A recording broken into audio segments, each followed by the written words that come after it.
Aduh, nggak mood banget ngerjainnya. Tunggu mood dulu ah. Halo teman-teman semuanya. Kalian pernah nggak sih kalau dikasih tugas dari jauh-jauh hari, malah dikerjain _1 hari atau bahkan _1 jam? Tapi tenang aja, kalian nggak sendirian kok. Kita semua pasti pernah atau bahkan sering melakukannya. Tapi pertanyaannya, kenapa ya kita suka menunda-nunda? Apa ya yang terjadi di dalam otak kita sehingga kita memilih keputusan tersebut? Nama saya Hudiati Zikra dengan nomor NIM 2210 862027 dari jurusan Ilmu Komunikasi angkatan 22. Kali ini saya akan mengajak kalian semua untuk menyelami sisi psikologis dan ilmiah dari kebiasaan menunda, atau dalam istilah kerennya prokrastinasi. Ternyata ada bagian otak yang bernama prefrontal cortex yang bertugas untuk membuat keputusan jangka panjang yang rasional, tetapi ia selalu lemah akan godaan dari amigdala. Ini biang keroknya, si otak emosional yang mana selalu mendahulukan kesenangan untuk menghindari stres. Gimana sih si amigdala ini menggoda prefrontal cortex? Kayak ini. Lanjut entaran aja kali ya. Scroll TikTok 5 menit, boleh lah.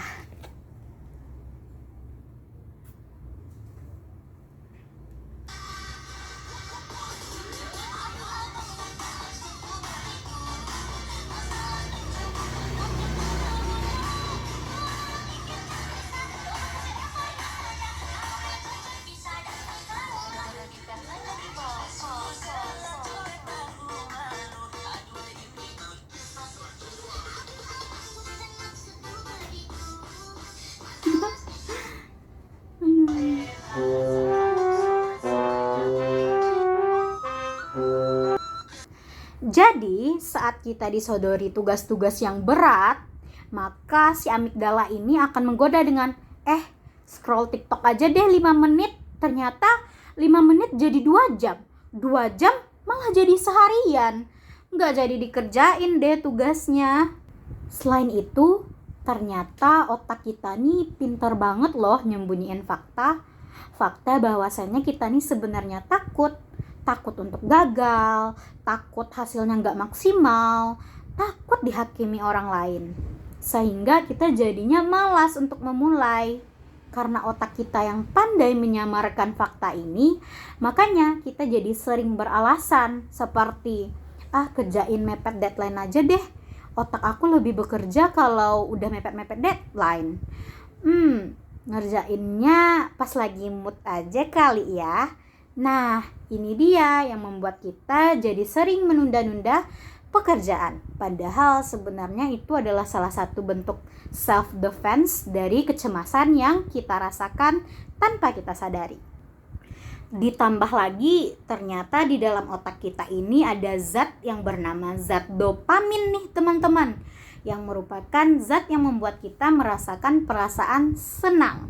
Sehingga kalau kita lagi menunda nih dan memilih untuk mengerjakan sesuatu yang kita suka, seperti scroll TikTok, nonton bola, nonton film, atau lagi ngefangirl nih K-pop nih, jadi zat dopamin itu terlepas nih teman-teman, lalu membuat otak kita untuk terus menunda-nunda pekerjaan. Padahal efek sampingnya kita jadi stres kan ya teman-teman, karena pekerjaan kita nih gak selesai-selesai, gak siap-siap, padahal deadline udah dekat. Gara-gara dopamin nih. Jadi, kenapa kita suka menunda? Karena otak kita lebih suka kenyamanan daripada tantangan. Dan otak kita juga pintar nih menyembunyikan ketakutan dengan berbagai alasan. Lalu otak kita juga dimanjakan oleh zat yang bernama dopamin. Nah, tapi kabar baiknya nih, now that we know, kita bisa mulai melatih diri sendiri untuk lebih sadar. Bukan untuk menjadi manusia yang super produktif 24 jam sih, tapi cukup untuk bisa berkata, aku tahu aku sedang menunda, tapi aku juga tahu alasannya. Dan aku bisa memilih untuk mulai sekarang. Terima kasih teman-teman. Semoga informasi yang aku sampaikan bermanfaat ya. Dan setelah ini kita tidak menunda-nunda tugas lagi. Bye.